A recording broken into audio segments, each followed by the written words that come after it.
Welcome to the Body Science Podcast. As always, the information contained in this podcast is for the information purposes only and is not designed to diagnose or be prescriptive to treat, prevent, or manage any injury, disease, or other health-related condition.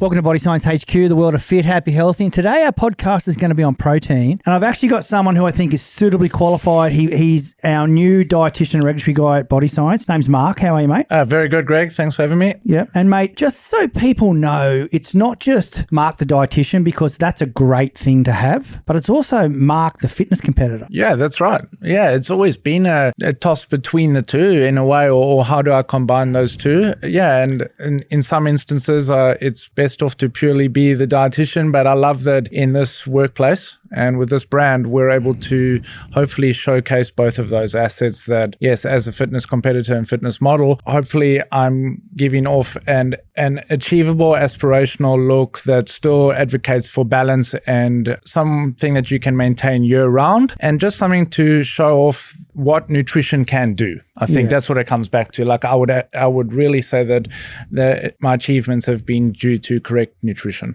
And mate, I'm gonna throw it straight out there that you're very humble, because you were here we go, I'm going off, it's been a while since I looked at your resume, 2013 right. Muscle Mania world champ. Yeah, in the fitness model category. Yeah. So yeah, that's right. So you do know a little bit about what we're about to talk about from the university side and also from you've been on stage. Yeah. That's it. I'm sitting with a bit of sporting royalty there, so I'll just jog on a little bit. Mate, I want to start really quickly with a little bit of myth busting. I know we've done myth busting before, but we always get a lot of questions come through the office, and it's a really good time for me to grab an expert and just give your opinion back to the Body Science listener, consumer, team, friends, and whoever it is on what we're doing, where we're going. And I just want to throw a couple at you, if that's okay, before we start. Yeah. Consuming high amounts of protein will automatically lead to muscle gain. Obviously not automatically.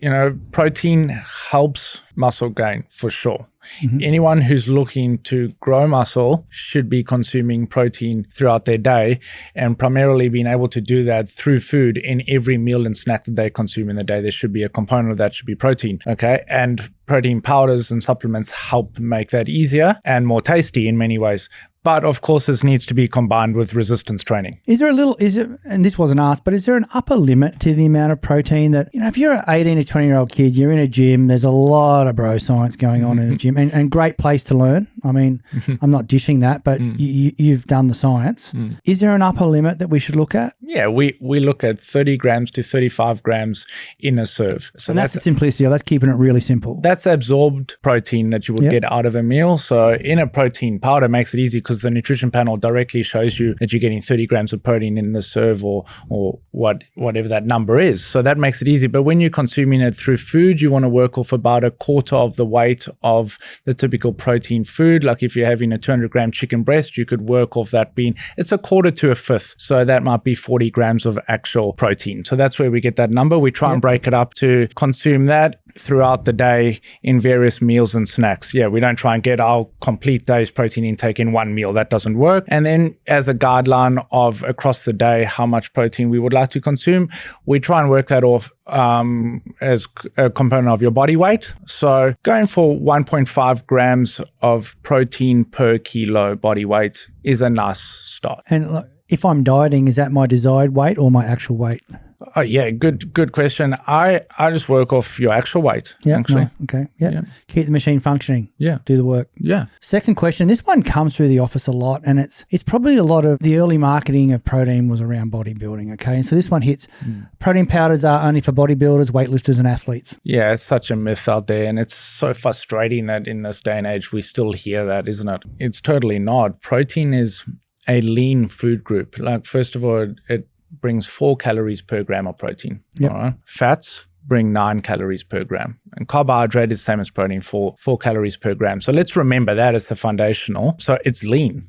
And then more so, it lives in areas of the body that you want your food to live in. Yeah. Like the protein will live in your muscle. So it's going to help with keeping you lean and toned and shapely. But also, aside from that, it helps you feel full and satisfied. Yeah, it takes quite a bit of effort to digest and break it down. So you're pretty satisfied when you're consuming protein in the day. It's totally not only for muscle building. Yeah, perfect. This is one I'm interested to hear your opinion on, actually, as a dietitian and a competitor. Okay. Animal protein is superior to plant-based protein. Yeah, it is, and I hope this is not just my view and that this is the academic answer, because the way I'm going to justify that it is because it's complete in its amino acid profile. That's a big thing too, isn't it? Yeah. A lot of plant sources aren't. Absolutely. So, amino acids are confusing for our listeners. They're the building blocks of protein. They are when you start breaking down the grams of protein in your body, it disperses into amino acids. That's how they're absorbed, and that's how they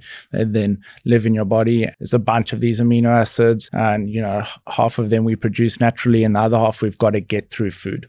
Yep. And so when you have an animal-based protein, you're getting all the amino acids that makes it complete to be able to tick every box of the function that a protein does. Now, you can get that if you combine numerous different plant sources together, you could then still get there, but it just is a lot harder and it takes a lot more effort to make that happen. The next one that comes through the office quite a fair bit is, and look, this has probably been debunked a fair bit recently, but protein is only important immediately after a workout. No, protein is good at any time of the day. Yep. And some proteins are a little bit quicker to digest than other proteins, and that's where that started off by saying some of the slower ones you might have before bed then, because it helps you recover while you sleep. But, protein in every meal and every snack. And yes, post-training, it's a bonus to have it then. This one comes through a lot from a lot of younger athletes and coaches and mums and dads that are hitting the sporting fields every Tuesday, Thursday, Saturday and Sunday with their kids is athletes need much more protein than the average person. Interesting. Hey, not much more, but depending on the type of activity, of course, I would say there's something in that you would have more because there's more recovery involved. Yep. If you're an athlete, and protein has been shown to directly improve your recovery, and especially if you're backing up training in between days and you've got match days, you want to feel fresh. Your muscles will recover quicker if you're consuming a bit more protein. Also, as soon as there's resistance or weight training in there, yes, you got to be asking, your muscles will be telling you, give me more protein. There's something in that, but don't get confused with the fact of sometimes it's the athlete needing more carbohydrate, isn't it? Because they actually need the energy. Yep. So one is for energy, one's for recovery, if you look at it like that. Yep. Well, here's another big question that sort of rolls off the previous one. Protein supplements are necessary for all athletes. All athletes? Necessary for all athletes. Wow. It's choice, isn't it? Yeah, it's choice. And obviously we work for BSC here and we love the brand. It's easy to roll off the tongue and say yes. Absolutely. But we can almost do it through food if we get it right. But the thing is that it's so hard if you want to try and day in, day out, get enough protein in purely through food and not using supplements. And that's why we say, this just makes life easier and tastier and more convenient. And you've nailed that because proteins become sexier with sports nutrition. It's one thing it's brought in. You can get your protein from food, but you are not getting a chocolate flavor. That's it. Or a pina colada flavor. Yeah. You're not getting that options of making that life hack easy. Like to take a 30-gram serve of protein from food, you're cooking a big meal. That's right. You know what I mean? Like you just talked about a quarter to a fifth of a piece of lean meat versus a drink. Yeah. And we're not saying like get your food right. I say that to everyone. Get your food right. Supplements are about going that next level. But it's a really interesting play because when I talk to athletes, they go, I just can't eat another piece of steak or I can't eat another piece of chicken or please no more broccoli and rice. That's right. That's so true, Greg. And then we get all the athletes that come in and they're traveling a lot, right? They're on the road. And they're saying, guarantee you're going to, like, you talk to the cricketers when they go to India. Yes. They are not eating the meat. No, absolutely. They are never eating the meat. Absolutely. So there's, and that's where they take bars and drinks and that type of thing. So there is a place. Yeah. And it all comes down to your lifestyle and the hacks you're looking for. And the haters will say you don't need subs. Good on you. You know what I mean? There's people who say you don't need training. There's people who say you don't need good nutrition. Like it's where you believe and where you feel good and what you feel comfortable doing. But I know from body science perspective, 25 years in, we feel good about what we say about subs. We're very authentic around here. You've provided life hacks. I know that's one of your ethos is over here, how to make life easier. And these are life hacks that are that extra percent. Well, we get athletes in all the time, don't we? And then we see a gap or an opportunity where they're already performing well, but imagine the potential of that extra 5-10% when they add this into their day. Mate, all of our product development comes from listening to athletes. Yeah, that's so cool. You know, it might take 12 months or 24 months of feedback in that place, but you'll start to see trends and things happening. And that's why our range is what it is. So let's get back to myth busting. Protein shakes. I think this has been in every myth bust I've ever done. It is such a common question. Protein shakes will make me bulky and gain weight. Yeah, not at all. That's totally false. And simply just look at the ingredients and look at the nutrition panel. Like, we're not hiding anything. The nutrition panel will tell you how many calories are in it, tell you the sugar and the fat. First, when we're looking at what's going to make you bulky and thick or those sort of words, that's not the protein doing that. It's a combination of concepts and what you stick in your fork. Yeah, that's right. You know what we'll do? At the end of this, we'll grab all of our proteins and go through them and talk about why you take this protein and why you take that protein and what we've added to that protein to hit. Because there are certain proteins that are designed around bulking up. Yes, absolutely. And there's certain proteins that are around about leaning up, and there's proteins around recovery, and then there's proteins around joint integrity. We'll jump on those after this and we'll go through each of the products. But let's definitely make that clear for everyone. The ones that are bulking up, it's not the actual protein number, even though this might still be called a protein powder. It's because of the extra ingredients that we've added to that. And because it's like saying a car.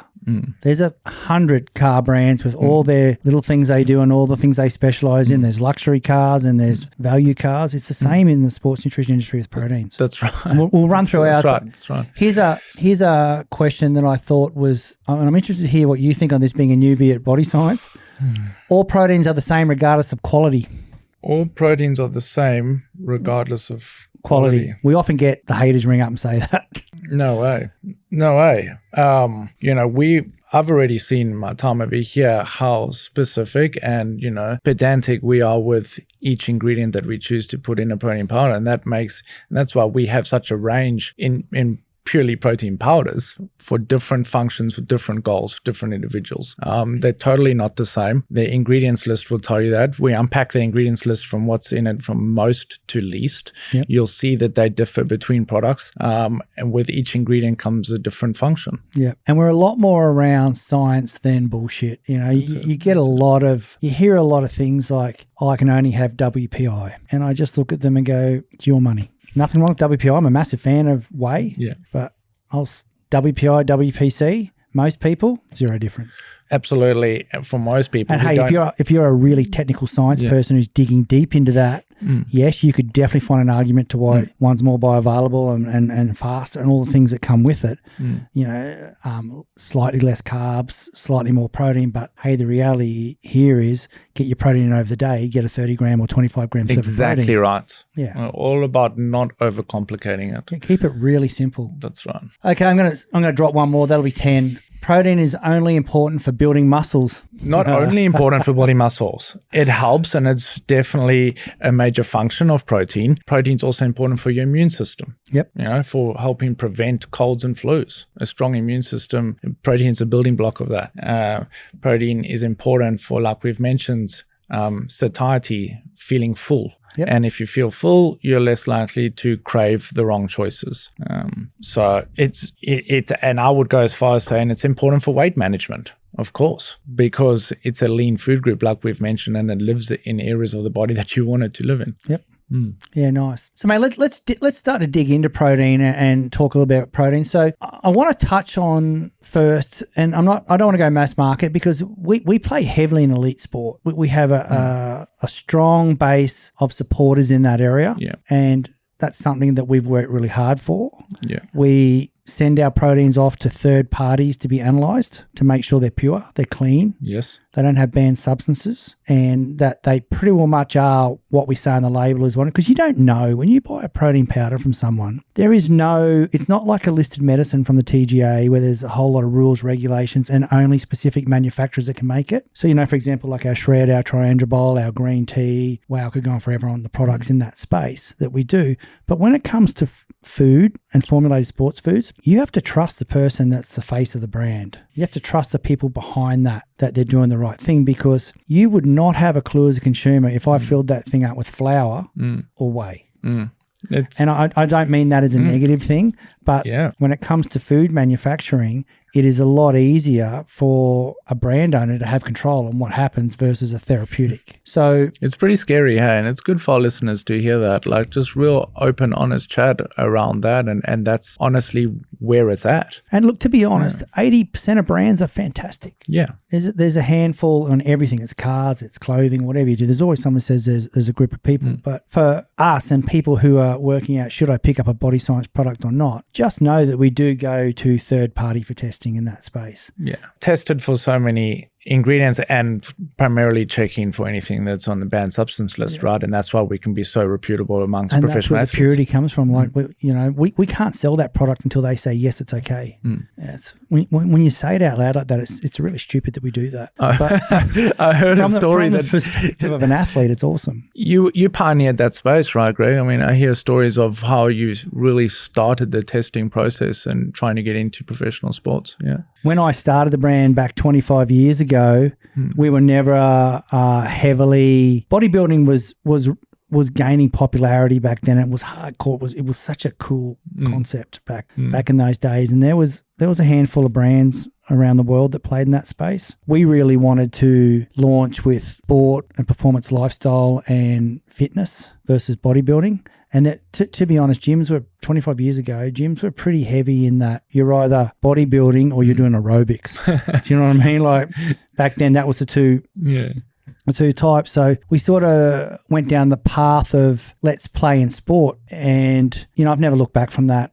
I love what bodybuilding is. And I love, when I hear your stories about what you went through to stand on stage and win muscle, like, seriously, that is something that needs to be celebrated and clapped, because it happens in lots of federations, and what this form of athlete puts themselves through is crazy. Absolutely crazy. But then there's the other side, and back in 2002, we did a deal with the Sydney Roosters as their sports nutrition partner or performance partner. And so we very much aligned ourselves with sport. And it was at that stage, I remember going through all this, and steroids were massive in bodybuilding back years ago, like massive. But back then, we weren't talking to people about putting on size. We were talking about muscle repair, growth, recovery, intense workouts. Like, that's the stuff that we delivered to athletes back then. And I think the future of protein still sits in that realm of those same pillars. And probably the only one that's really jumped out in a massive way is body composition, weight loss. Yes. That's most people who come and talk to me that aren't in the athletic world right now are coming to talk about, I want to lose some kilos. That's right. I'm just nailing that down to the basic level. That's there. right. That's where, we can start to talk about, why do we have different sources of protein? Why do we have different proteins? Why don't we just sell whey? So let's start with whey. So we have a whey powder, whey protein. It's good. I think we've tried to keep the names pretty clear as to what their functions are. Keep it simple, yeah. We really don't want it to be confusing for the consumer. Trying to make this simple, because we do understand that we offer quite a few types of protein powders, and each one has their place. Let's try and match it up for the consumer, depending on what their goals are. So whey protein can be whey protein concentrate or whey protein isolate, and there's variances of those. I'm not going to get technical in that space, but there's variants of those. Most brands these days will blend the two together. And look, straight out, the reason they do that is they are very similar, and it's a lot more cost effective for the consumer. I mean, if you want a pure WPI and you're a diehard WPI person, go and buy WPI. If you want the cheapest version of whey, and when I say cheap, it's still expensive, but the cheapest version of whey, go buy WPC. But if you want to sit in the middle with a WPC, WPI blend, you're sort of getting the best of both worlds. Yeah.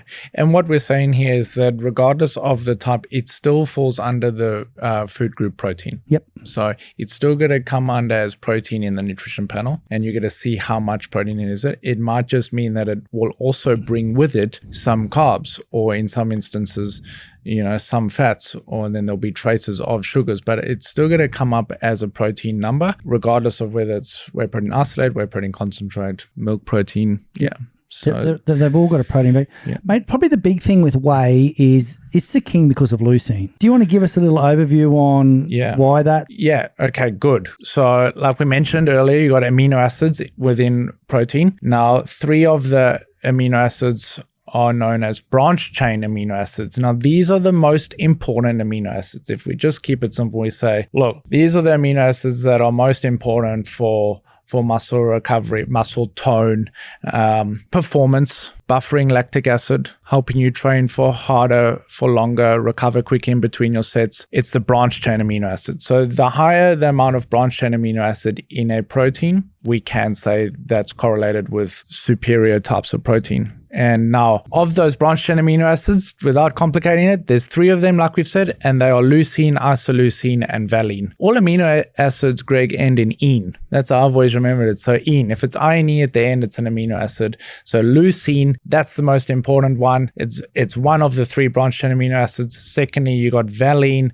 and isoleucine. So have a look for a leucine number, and you know you're on track. So leucine actually helps with protein synthesis. Is that one of the reasons we love it? Yes, absolutely. Protein synthesis. So yep. The production of protein. Expensifying your poo, like it actually means you're actually taking some of it in. Because if you're having too much protein, where's it coming out? Yeah, it's coming out there. Exactly. Yeah, exactly. So that's why get it right. Don't waste your money. Yeah. So protein absorption and helping that protein go into your muscle. Yep. Yeah, that's what you're looking for. And probably the great thing about a whey is you're talking like 6-7 grams of branched chain aminos, like you're just talking about. Like that's a great serve of branched chain aminos. There you go. So that's how we can quantify quality of protein, isn't it? Okay.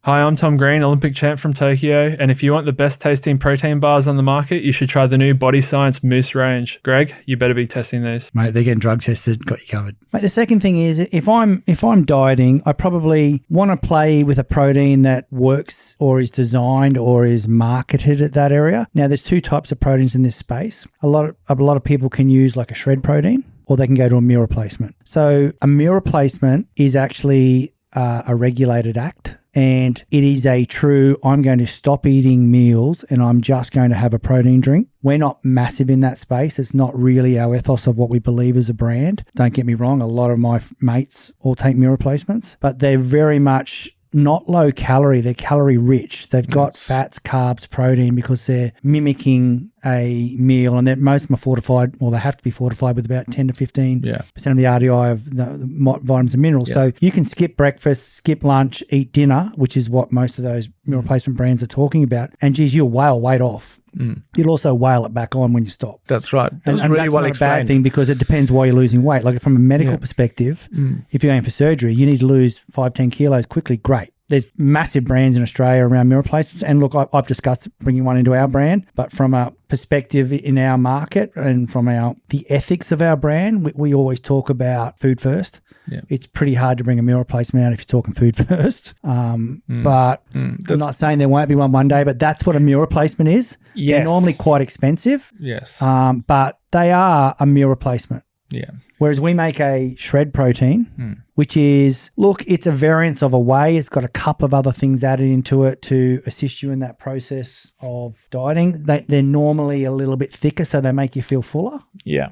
It was really well explained, I think, what you said with meal replacements. I mean, I do get clients and friends asking me, can I just take the protein powder then instead of a meal? And it's like, it is confusing for them. And you kind of say, well, look, you could, like you said, it would actually help with your weight loss a bit quicker. But that's not what we're trying to not creating here. Long habits and good habits. You know what exactly. I mean? You're more about these shred proteins being used in the snacking area. I love it as a snack. You like the mid-morning, the mid-afternoon, or the after dinner when I'm really struggling with, those kids' bickies look good. Yeah, that's it. That's perfect. I mean, that's when you think you could take any of, at the moment, we're sitting here with a whey protein and a shred protein. They can be used as a morning tea snack or an afternoon tea snack. So it's the mid-meal option. Think of it as like that. That hits the good calorie number of what your mid-meal would like to look like. And then you still go ahead and have your main meals around it. And yes, we've talked about this whey protein being particularly high in the BCAAs, branched chain amino acids, and a mixture between whey protein isolate and whey protein concentrate. Now, the shred proteins got the added thermogenic. And thermogenics means that it can help boost metabolism. So shred protein is a thermogenic in itself, in that protein burns more calories in the process of being digested than a carbohydrate. Yes. Correct? Yes. So that is an increase in sort of heat production and effort in the body. Yep. And more effort on digestion. And that's how it hits that thermogenic word. Yes. Yeah, nice. So the other things that you normally find in these products is we put a really good digestive enzyme in ours. Yes. Because when you're dieting, it's all about absorbing the right nutrients, because most people have reduced the calories they're taking and all the things that are happening. Because if you're increasing your calories and going on a diet, you're doing it wrong. You need to go see a dietitian. That's right. That's right. So if we're going to say somebody, what's the average? They say 2,200 calories. Yeah. It's a good number. So if you've seen somebody, or you've downloaded an ebook, or you've got a coach and they've got you on 1,800 calories, for example, you want to make sure you're getting the nutrients out of that food. Yes, exactly right. Quick side note, you got the number of calories. Often more important to the results is where those calories are coming from. What's the type of calories? Yep. What's the breakdown between the macronutrients, protein, carbohydrate, and fat? So don't only think about the number, because you and I could both be consuming 2,200 calories, okay? But the type of calories that you're consuming are good 40% protein based, 35% carbohydrate based, and 25% fat based. Yep. That's how you're making up your 1,800 calories. And mine is the flip side. Mine is 70% carb based. Yep. 20% protein, 10% fat. Yeah, your results are going to be much better if the results that you're looking for. My meals are going to be sexy. My meals are going to be loaded up with pasta and rice and potato. I'm going to have bits of meat that you have. So it's the composition of the calories, right, isn't it? Yeah, and that's why you go to a fitness coach or a dietitian or a nutritionist and get that right. Yeah, the composition, and then once you've got that right, then you look at the timing also. When are you consuming these? So total, type, and timing. That's a side note. That's how we should structure our nutrition. But again, yes, the thermogenic side of this, and then what about those extra couple of ingredients that we've added that are direct thermogenics, like carnitine and green tea and guarana? They're in there versus away, and I mean it's they're the types of ingredients that the industry loves. They're not the total researched amount. Yes. That you should have in that area, but they contribute to that total when you're, say, using a thermo or a fat burner or whatever you're doing in your strategy in that place. So we've still gone through the effort of adding those extra ingredients. Yeah. There's definitely a bonus in there, in that area. Probably the next thing we're going to talk about, like we always get asked, so that's our standard whey protein, shred protein. And we also do a product called high protein. Yes. So what's high protein versus whey protein? So when people come to talk to us, and normally ones that have a coach will say, go and get a whey. Okay, that's a standard line. And I mean, I can say that. I've heard it thousands of times. A lot of new people to protein, like my mum, friends, and all that type of thing, they don't need the most efficient protein in the market. They just need to get their macros in. They just need to get that protein in because they're struggling to eat it. And that's what we created high protein. So the high protein is a more value pack. Like it's packed in the same size, but it's got a cost benefit per serve, because we're not just using whey protein in that. We're using whey proteins and milk proteins. So all the dairy offerings to us are in that as a blend. And I'm a massive fan personally of blended proteins. I think for the average punter, that high protein powder, it's a premium blend for somebody who just wants to have a dessert-like protein option. Yeah, exactly right. You're getting 26 grams of protein, which is, like we've said, we're hitting a good number of protein per serve. And you're still getting 3 grams of leucine. You are still and you're still getting that 6 to 7 grams of BCAAs. Like there's quality. It just comes down to mouthfeel, tastes, satiety, and that high protein is designed to make you feel like I've had a drink, I feel good. Exactly. And you mentioned the digestive enzymes, and that helps break down the dairy that's in it. So we shouldn't be very scared of it. If so many clients say, I can't drink milk, or I can't have yogurts, I can't have cheese. But when they try a protein powder, our BSC protein powder, they can still digest it and absorb it. And that's two things, because of how clean the ingredients are. It's often actually not the dairy that's causing the problem. It might be the added extra ingredients and things. So the clean ingredients, but then also the 5 digestive enzymes, like lactase. Again, all enzymes end in A's. So if it's got an A's at the end, it's an enzyme, which means that it helps break down certain ingredients. If your body's struggling to break it down naturally, it's in there. So that way, actually, lactase breaks down lactose, which is found in milk and dairy. And I'm a massive fan of digestive enzymes. You'll see them most of our proteins, Yeah. Even the plant-based proteins, because you've still got to break down the factors of a plant protein. Yeah. And then people who are on vegan and vegetarian diets often feel bloated. Like all the time, and because it's a lot of cellulose. Is that Yes. am I using the right? Yeah, cellulose. It can be really nasty on your Yes, gut. absolutely. That's true. So you'll find I'm not a digestive enzyme specialist, but the brand that we use is. We're doing our best. Yeah. Okay, let's go to the big boys. Let's pull that Nitrovol mass gainer over. Okay. This is heavy. It is heavy, and it's in a big bag because the serve size is big. This is 2.2 kilo, Greg, and the serve size is pretty whopping. It's 120 grams serve size. 120 grams. That's a big serve. Look, mass gainers are for people that just need calories. That's it. Yeah. And what are we eating in that? About 420 calories, if I remember correctly? Yeah, exactly right. 420 calories if you're making it with water. And then if you want to make it with full cream milk, you can get that 700 calorie in a serve. So if you're someone who says, I'm really struggling to put on weight, size, if you're in a sport where you can't hold weight and you're constantly struggling in that space as well, because that's just as big an issue for a lot of athletes. Did you just say 700 calories? Yeah. You can drink 700 calories on top of the food you're already eating. Do that 5 times a week, 6 times a week. Where are we at? We've got another day of eating. Yes. Yeah. Well, We've just drunk a day of eating. There's no excuse really like this, because we do hear it a lot. People have really fast metabolisms. They've struggled historically their whole life to be able to put on weight. And here we go. This is making that achievable. Some people don't have an appetite. They don't feel like eating, but at least they can consume their calories in this way. Yeah. You've also got the heavy endurance athlete that needs to recover really quickly. And you've got a good, what is it? There's 60 grams of carbs in a serve. Yep. And for those people out there that are kicking the tin or lifting heavy, it's got your 3 grams of creatine, which comes in most protein powders that will talk a creatine. So yeah, good all-round product. That one tastes good too. Like absolutely. Chocolate thick shake. Obviously, as a 54-year-old bald fat man, it's not on my list of supplements I have every day, but I know a lot of young athletes that swear by it. Yeah, absolutely. We work with a few that are loving it. So in between the gainer and the wheys and the high protein, we have a product that sits sort of by itself in the marketplace. There's not a lot of products in this area. It is possibly the number one protein of choice by elite athletes with us, and it's Perform and Recover Protein. So why I love this product is it's a lower level of carb. It's a decent serve of protein. It's got some creatine in it. It's got some added glutamine. It's just an all-round recovery and perform product. Yeah, you've named it so well, Greg. It really is. It's the athlete that's looking to improve performance and looking to enhance their recovery. It's the blend of carbohydrate and protein.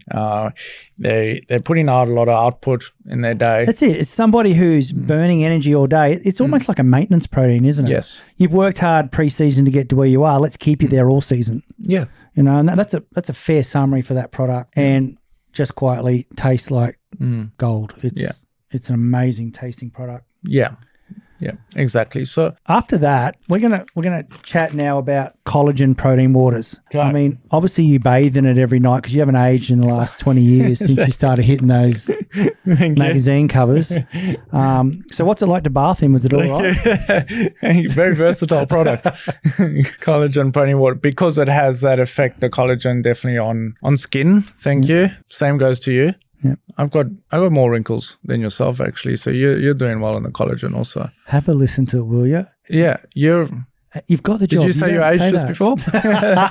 No, mate. Look, can I tell you, this one is a slamming success, and I'm going to pick male, female here, and I know I shouldn't do that, but a lot of females have trended to collagen water in protein because it doesn't upset their gut. They find they feel better drinking a collagen-based product because, look, we use digestive enzymes, all the other things, and whether that's true or not, it's what do you like and what do you want to do. That's, it's self-science.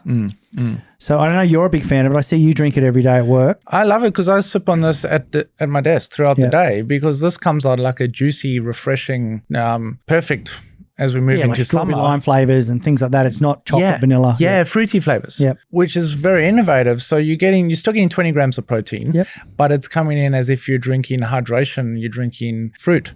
So it's refreshing in that regard, and you're getting the added benefits of collagen, but still getting actually what protein affects you for. So perhaps could be used as a snack still, like we said, as a minute, but could also just be so low in calorie, could also just be sipped on as hydration throughout the day. Yeah, and that's your strategy there, isn't it? Yeah. Mate, we don't have this one in front of us, but we have a plant protein Yes. Clean plant protein. Yeah. I love that product. Like, it's very hard to make a plant protein taste good. Yeah, that's right. We get a lot of feedback on how we good it nailed tastes, that, right? And look, I think the success to us too is most plant proteins will play with pea and rice.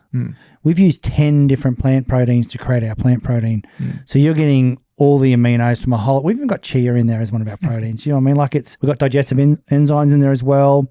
We gluten test it. We do a whole lot of things in that space, because if you're going to go from a whey to a plant protein and you're traditionally been a whey drinker, you're in for a big shock that first mouthful you take when you go to plant. Yes. It's a very different scenario. But if you're somebody that loves plant proteins, give the Body Science one a try, because it does taste exceptionally good in that category. That's right. It is, absolutely. And why not even go, one day a week, plant-based, nothing wrong with that. Also, that's mixing it up. Is that flexitarian, where a bit of meat, bit of exactly. bit of plant? We might as well have that option in the pantry for sometimes just as variation. Where it's in our pantry at? Yeah. Sheree makes pancakes on Sundays. Yeah. So she loves the plant protein that it's a little more nutty. It's got no nuts in it because we nut test it, but it's got a nuttier taste, plant proteins than whey proteins. And it's like she swaps it out for flour and all those types of things. And using it in some baking. Works really good. And so that space and nice. Yeah, I try and have a plant protein every day, and then I'll play with my collagens and wheys as needed. Yeah. That's right. Well, that touched only on because I'm something. an old man and it hurts to train these days. Well, you touched on something really good, just real quickly, because you mentioned that actually like fortifying food, like adding the protein powder into the food, like baking with it. And, there's so many options we could be doing. I start most days by adding protein powder to a bowl of oats. Yep. So you got Chuck carbohydrate from oats. A lot of people do that. Hey? Yeah. Just put the protein powder in so that you can get 2 food groups in your breakfast. Look, the last protein mark in our arsenal is vegan collagen protein, and you're probably going to sit there and go, how can you call it a vegan collagen protein? So, because there is no vegan collagen that's right. readily accessible on the protein. So what we've done is we've worked with a company called Voligen, who have created the amino structure in a plant-based amino format of collagen. So they've gone to the research and looked at collagen, and they've created it with plant-based aminos. So we've added that to a base of plant proteins, and we've even included one in there that this product doesn't go out to our athletes. It does have pea and hemp and a whole lot of things in it. So it's a very modern version of a protein, but it has the research by Voligen against collagen. So they've actually not only just recreated it, they've done the research to prove that their product is viable. It's incredible. Many people message me saying, don't you know that collagen can't be vegan? We said, that's okay. Just like you explained, these amino acids replicate that strand of collagen. So you're still getting all the benefits of collagen in a vegan format. Plus, like you mentioned, the actual types of vegan protein that have been used. Again, variants in that, very innovative. And then it's got the added vitamins. It's got the superfood blends, doesn't it? Yeah, superfood. Yeah. So you've got added vitamins in there, omega, vitamin D, B12, C, zinc, iron. These are all things that a vegan would love to have easy access to. Like, they can get it. They're smart. If you're eating vegan, you're smart because you can't you can't be a lazy vegan, otherwise you get sick. But this product's design is that hack thing we talked about earlier. Like, it's just another way to get those elements into your diet on top of what you're doing in your own planning. That's right. Yeah. Greg, I hope we've made it easier for our listeners, consumers, somewhat summarized all the options of protein powder that we offer. Hopefully it's clear that this is specific to the user's goals and helping it be functional for their daily life. Exactly. Yeah. Without letting too much out, you can get it in bars these days. We have a great bar range. Absolutely. You can also get it in sparkling water.